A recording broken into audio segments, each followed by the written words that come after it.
Avant de parler du Togo où Lomé fait de la médiation dans la crise malienne, on continue notre périple au pays de Rekiatou Madougou. Credo Tété, vous aviez la parole. Oui, je voudrais invoquer, disons, l'interview du président Patrice Talon avec les journalistes étrangers et les occidentaux. Donc, si nous revisitons cette interview, donc assez facilement, nous comprendrons la position même de Patrice Talon. Patrice Talon n'est pas dans une logique de gracier ces personnes. Ouais. Patrice Talon, on laisse la justice faire son travail, mais comment est-ce qu'on définit aujourd'hui, ou bien comment est-ce qu'on définirait cette justice-là? Est-ce que c'est une justice qui est à la solde du pouvoir actuel au niveau du Bénin? Donc là, il y a beaucoup d'appréhension, mais c'est triste pour cette dame. Donc cette dame qui était, disons, faisait partie de cette pépinière qui pouvait donner au Bénin. Mais je crois qu'il y a également un fait qu'il ne faudrait pas occulter. Ce n'est pas parce que à un certain moment vous avez contribué à l'ascension de l'homme politique de Patrice Talon qu'il faut franchir le Rubicon. À un certain moment, a contribué véritablement à son Non, mais ascension. moi je crois qu'elle-même, elle s'est offerte à un certain moment. Elle-même, elle s'est offerte. Elle a voulu jouer dans la défiance. Vous savez, même pour aller déposer son dossier était incomplet. Madame Rekia Madougou, ça c'est mon avis, donc c'est ma réflexion, je la porte. Je serai à la place de Madame Rekia Madougou à un certain moment, jusqu'à ce que sa candidature soit refusée. Donc je crois qu'elle a déjà fait l'éclat politique.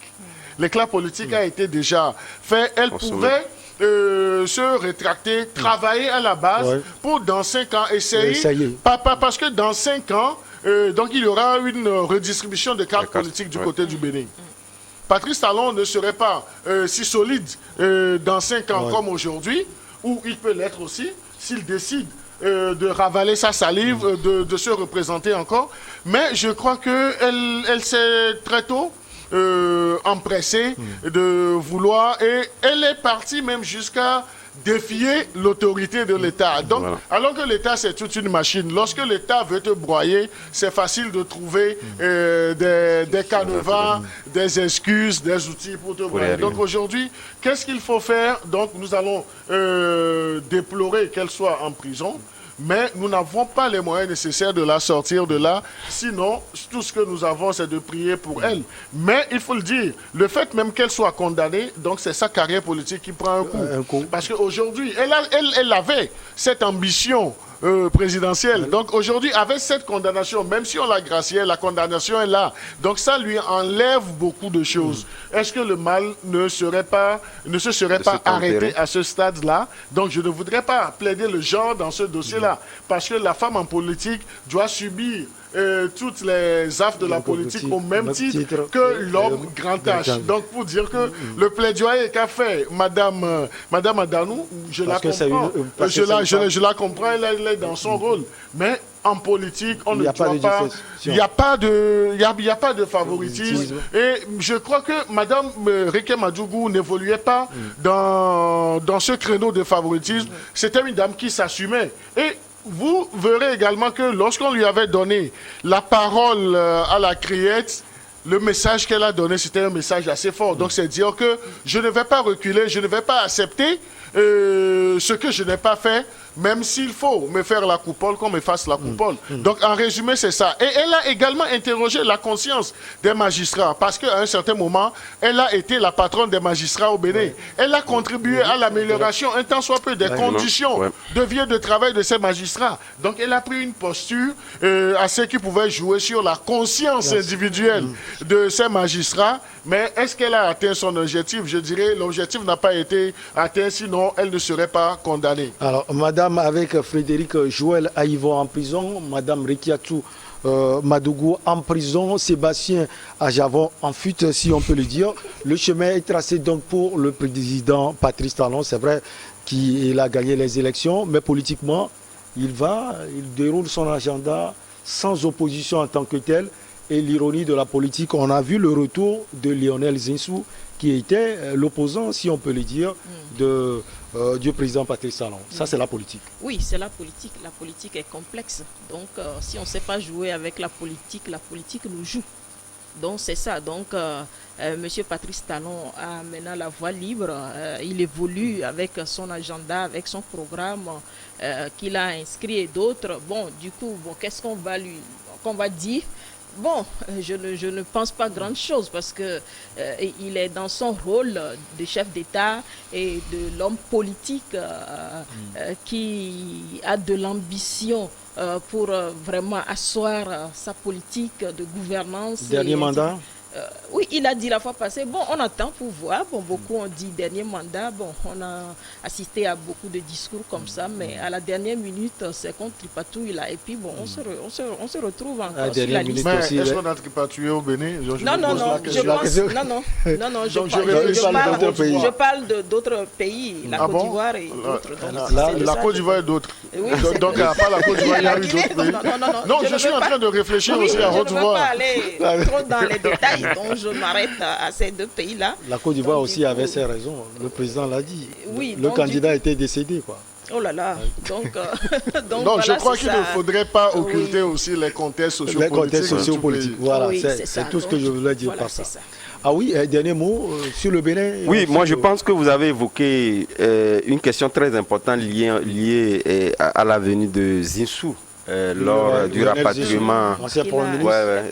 Donc, et Patrice Talon a fait aussi une interview qui était très importante pour caricaturer en parlant du fait que les frustrations d'hier ne peuvent pas vous permettre d'être toujours dans la même posture, le même positionnement qu'hier. Parce que lui-même également était condamné par peut-être les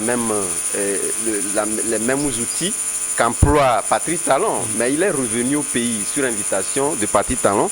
Donc, j'estime que cette opinion peut également plaider en faveur d'une manière ou d'une autre, peut-être demain, en faveur de Rekia Madougou, pour éviter à ce qu'il soit sur le même positionnement, comme il avait dit lors de sa sortie sur RFI, en disant non, s'il lui était donné de pouvoir gracier, qu'il n'était pas dans ce positionnement-là. Je pense que ça peut plaider en sa faveur. Malheureusement, ce qui, moi, m'intrigue, lorsque vous prenez en réalité le combat que menait Madame Rekia Madougou et les autres liés à cette posture de ne pas permettre aux oppositions de pouvoir avoir la main libre de se présenter. C'est venu aujourd'hui, vous avez vu que Patrice Talon a levé un peu le pied sur l'accélérateur, permettant qu'on puisse retrouver la normalité, permettre à tous ces acteurs-là de se représenter. Querido le disait tantôt, malheureusement, ils ont combattu, mais ce combat-là ne leur serait pas favorable pour la simple et bonne raison qu'aujourd'hui, même si elle est graciée, n'aura plus l'opportunité de se présenter, à moins qu'elle finisse donc de purger pratiquement sa peine. Donc, je pense qu'elle a mené un mauvais combat qui ne lui a pas du tout arrangé. Il faudrait véritablement savoir entre les lignes, savoir que Patrice Talon était dans une logique donnée et qu'il faudrait aller dans ce sens-là et éviter qu'elle puisse donc se retrouver dans la mauvaise passe qu'elle se retrouve aujourd'hui. Allez, on termine par le pays de Credo Tété. C'est la surprise du jour. Le président du Togo, Faure Gnassingbé, a accepté d'être le médiateur de la crise politique au Mali au moment où les dirigeants de ce pays sont l'objet de pression pour établir un régime civil. Le ministre malien des Affaires étrangères, Abdoulaye Diop, et son homologue togolais, Robert Djoussé, ont annoncé mercredi 4 mai au soir à la presse depuis Lomé que le président Faure avait accepté cette tâche. Credo Tété, on le soupçonnait depuis par rapport aux sorties du ministre togolais des Affaires étrangères à ses périples au Mali et à travers tous les pays de la CEDEAO. On avait vu également le président Faure qui était en périple en Côte d'Ivoire pour voir son homologue ivoirien, le président Alassane Dramane Ouattara. C'est officiel, le président togolais est devant. Oui, donc je crois que c'est l'expression d'une diplomatie hors pair.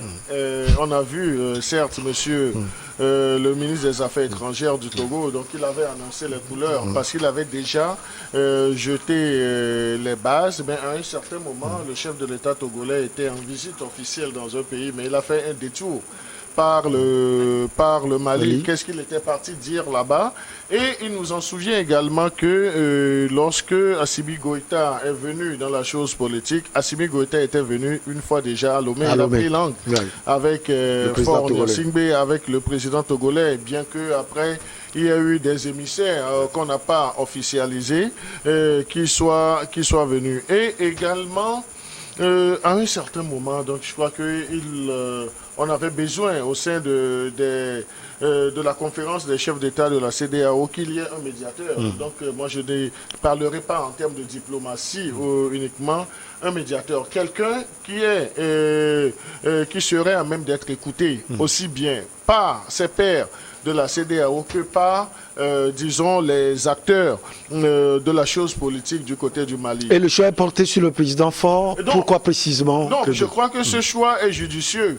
Parce que non seulement il est le doyen en termes de mandat, c'est le jeune doyen, comme on le dit. C'est un jeune doyen, donc il est le doyen aujourd'hui. Et vous allez voir, donc ce n'est pas le président bissau-guinéen qui est un nouveau qui apprend aujourd'hui de la Omaro Sissoko Embalo qui va jouer ce rôle-là, parce que lui-même avait déjà des antécédents avec le président ivoirien et le président guinéen Alpha Condé, l'ancien président guinéen. L'ancien président, le président déchu. Donc aujourd'hui, le positionnement, si on voit également, disons, la façon dont la Côte d'Ivoire, ou bien le président ivoirien avait pris le sujet aussi, donc c'est le doyen d'âge aujourd'hui au niveau de la conférence des chefs d'État de la CEDEAO, mais il ne pouvait pas jouer, disons, ce rôle tampon entre l'institution, la CEDEAO, et, disons, les dirigeants actuels du Mali, parce que lui-même serait déjà accusé par, disons, les dirigeants actuels du Mali d'avoir posé un certain nombre d'actes. On a même vu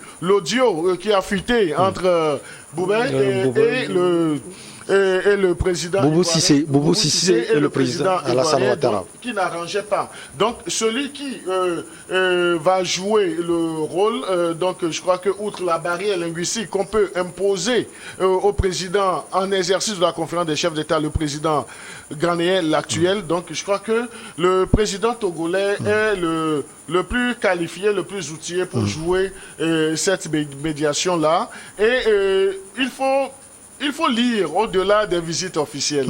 Certes, on nous parle de visites officielles, mais il y a des choses.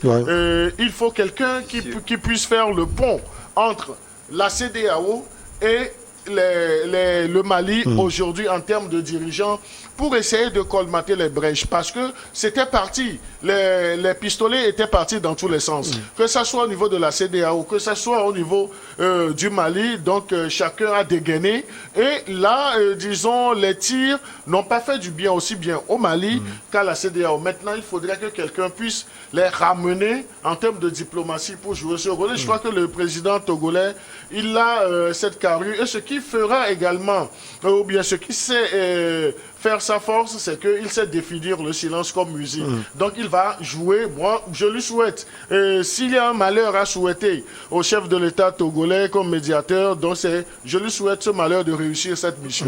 Allez, nous avons au nom du président de la transition sollicité le président Faure Gnassingbé pour faciliter le dialogue avec les acteurs régionaux et puis trouver un compromis pouvant nous permettre de sortir de la crise. Ce sont les propos du ministre des Affaires étrangères du Mali, Abdoulaye Diop. On sent véritablement l'engagement des dirigeants du Mali à aller vers un compromis avec la CEDEAO. C'est au-delà de tout ce qu'on peut lire sur les réseaux sociaux. Adam Madjirobo.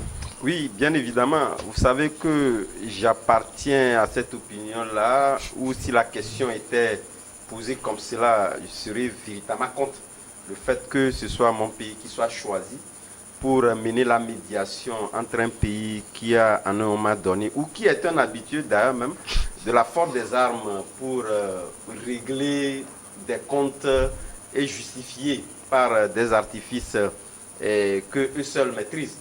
Mais est-ce que devons-nous partir de cette option-là pour dire que nous partageons la situation que vit aujourd'hui le Mali? Pour certains, étant donné qu'ils ne sont pas au Mali, en l'occurrence, je pense qu'il serait en train de nous suivre le pasteur Edo Komi, qui va estimer que le Mali s'en sort bien. Mais je l'ai expliqué, même si les moyens financiers d'un pays lui permettaient, ce n'est pas toujours une bonne chose lorsque vous êtes mis à l'écart d'un regroupement communautaire auquel vous appartenez. Puisque ça a été reconnu par les Nations Unies, donc aujourd'hui, il serait très difficile que vous soyez apprécié et faire intervenir les autres partenaires bilatéraux comme les partenaires multilatéraux dans votre sphère et donc continuer le développement.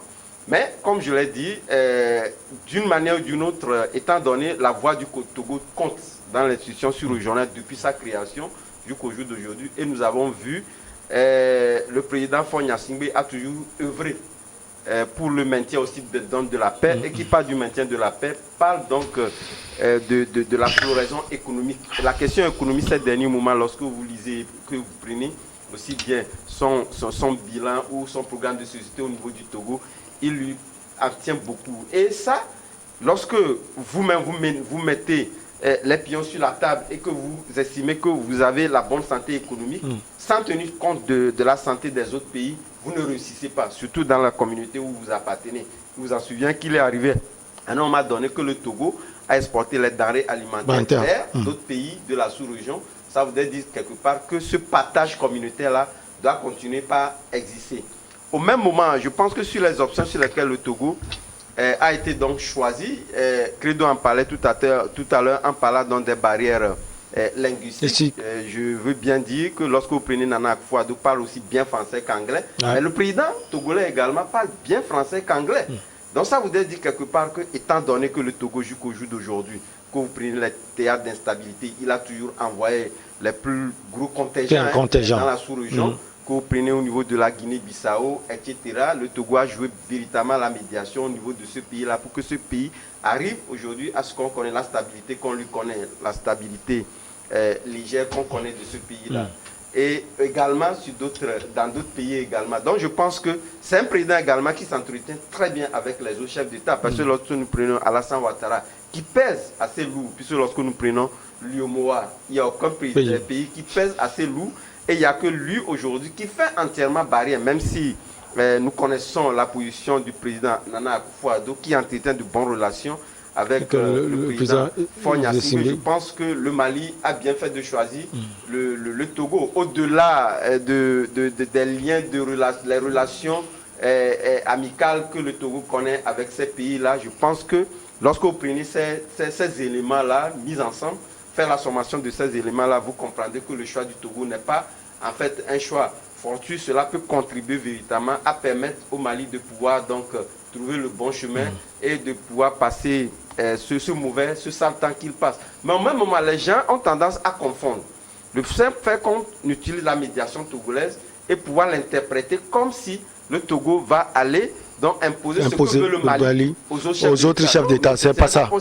Quelque part, le Togo peut également jouer en fait à amener le Mali à comprendre la position de la CEDEAO, et à pouvoir jouer cette médiation-là en levant un peu le pied sur l'accélérateur des sanctions qui pèsent sur le Mali. Donc je pense que c'est une bonne chose, et nous avions parlé ici sur le plateau en disant en fait que le Mali ne jouait pas ce rôle-là en mettant à contribution les autres pays pour jouer ces partenaires médiatiques pour lui permettre de pouvoir donc trouver le bon chemin. Je pense qu'aujourd'hui, il a trouvé le bon chemin, et ce bon chemin-là permettra aussi bien à la CEDEAO qu'au Mali de pouvoir tirer son épingle du jeu et pouvoir donc trouver la meilleure option pour se départir de ces sanctions-là. Le sujet en grand caractère, Madame Sophia Kenyon-Siadanou, c'est la durée de la transition. Le Mali a finalement proposé 24 mois, la CEDEAO 8 mois si on peut le dire, de problèmes entre les deux.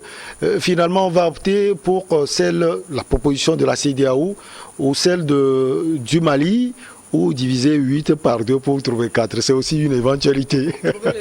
Le juste milieu. Bon, je n'avancerai pas dans ce domaine-là, de ce côté-là.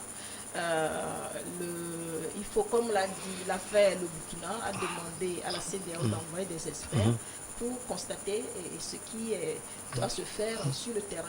Et quand il proposait 36 mois, voilà. Donc du coup, il faut aller, je ne dis pas que jusqu'ici, la CEDEAO n'a pas envoyé des experts pour aller constater la situation malienne. Mais entre-temps, ça a évolué autrement. Donc il faut voir, est-ce que tout ce qu'ils disent, c'est fondé? Bon, ils ne peuvent pas remettre le pouvoir aux civils tout en retournant dans l'immédiat dans les problèmes sécuritaires et autres. Donc du coup, il faut quand même une normalisation de la situation sur le plan sécuritaire et autres. Comme ça, les jeunes qui les suivront ne vont pas tout de suite quand même affronter. Il faut laisser quelque chose de sain à la jeunesse, à la génération qui les suit pour ne pas encore se confronter quand même à ces problèmes sécuritaires liés d'un autre côté avec les partenaires, de l'autre côté avec les djihadistes, les terroristes et autres. Ramener les peuples quand même dans leur pays pour que ça puisse se jouer sur le plan d'équilibre d'une façon. On a vu par le passé que Kidal n'avait pas participé à l'élection présidentielle de IBK. Donc c'est un sérieux problème. Donc il faut que la sécurité soit quand même maintenue. Donc notre chef d'État a vraiment une lourde mission et quand même à jouer sur le plan diplomatique et autres, je ne sais pas, il a les moyens, je suis sûr, sinon les autorités maliennes ne le solliciteront pas. Donc pour voir qu'est-ce qu'il faut vraiment discuter avec chaque parti et d'un côté ses pairs de la CEDEAO et voir comment aborder le sujet et de même que les autorités maliennes pour trouver ce qui est bon et pour les peuples, surtout ça. Donc, parce que ce que les peuples vivent est différent de ce que nos chefs d'État vivent. Donc, nos chefs d'État ne sont pas attaqués dans leur palais. Donc, du coup, c'est les peuples sur le terrain qui sont décimés, brûlés, des véhicules, des bus brûlés avec des femmes et des enfants. Est-ce que c'est à ça vraiment qu'on veut amener les peuples? Non, je crois qu'il faut quand même revoir la situation au cas par cas. La situation par exemple de la Guinée-Bissau n'est pas la même. Elle est différente de celle du Mali. De celle du Burkina. Donc il faut aller au cas par cas. C'est vrai, on a dit 18 mois, mais 18 mois, les problèmes ne sont pas les mêmes. Ça, j'ai dit tout à l'heure. Il faut voir, constater les faits, analyser les faits. Est-ce que vraiment ça répond? Est-ce que vraiment les autorités maliennes, avec les 18 mois, c'est ça? Oui, avec les 16 mois. Est-ce qu'ils peuvent assainir le milieu?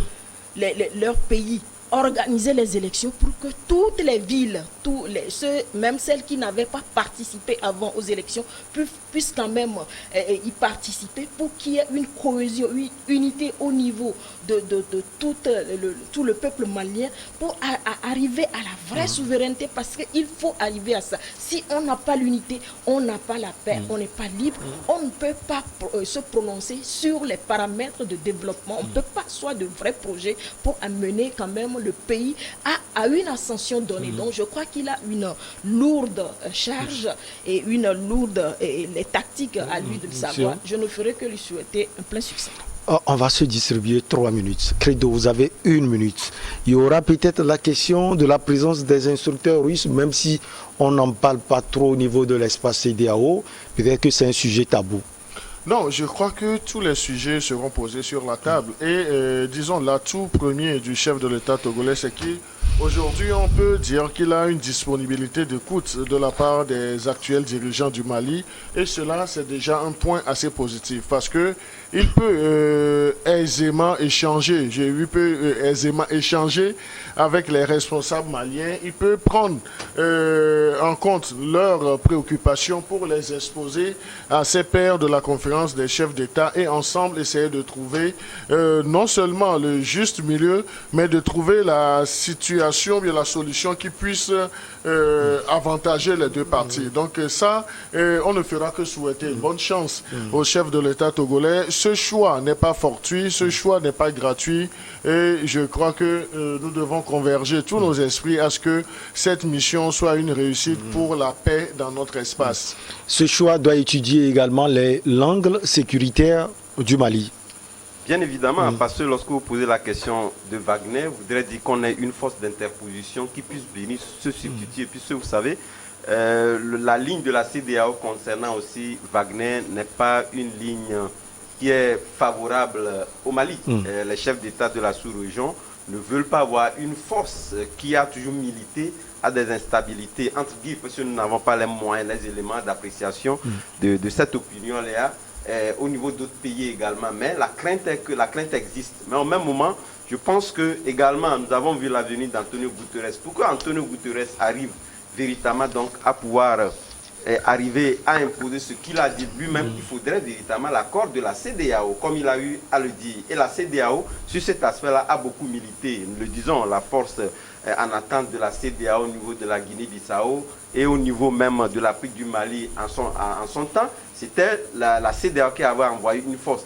Donc tous ces aspects-là seront scrutés et permettront au Togo de pouvoir poser sur la table. Si nous voulons véritablement réduire les délais, il faudrait véritablement que nous ayons des moyens d'accompagnement du Mali pour que le Mali aussi accepte. Sinon, le Togo ne serait pas favorable à ce que le Mali puisse imposer 2 ans. Mais au même moment, je pense qu'après la demande de la Mauritanie et de la Tunisie, je pense qu'aujourd'hui, le Mali a trouvé le bon chemin en invitant un pays de la CEDEAO ouvertement pouvoir donc prendre langue au niveau de cette crise à lui permettre de sortir de l'impasse. Madame, vous avez la parole, mais pour un exercice, regardez le monsieur en face de vous, Credo, Tété, dites-lui quelque chose en tant que grande sœur ou maman, parce que vous êtes une dame, il fête, il souffle une bougie de plus. Okay. Joyeux anniversaire à vous, monsieur Credo. Merci. Que le Créateur qui vous a envoyé sur cette terre pour une mission bien déterminée vous comble de toutes les grâces pour amener à bon cette mission.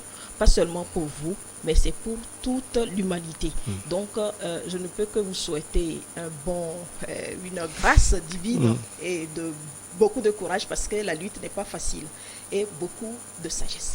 En 30 secondes, Adam Adjornou, faites aussi l'exercice, s'il vous plaît. Oui, moi, je lui souhaite un bon anniversaire, mais au même moment que cet anniversaire-là soit pour lui un retour définitif sur le plateau de l'Union, puisque la population en a besoin. Je pense qu'il va plus s'éclipser. Et je pense que le troisième mi-temps va se jouer derrière. Ouais, ça c'est clair. Credo, vous avez la parole, 1 minute. Non, mais moi, je dirais merci à ce plateau. Vous m'avez fait la surprise, donc j'ai compris qu'il ne faudrait pas te mettre dans les confidences, sinon tu exposerais.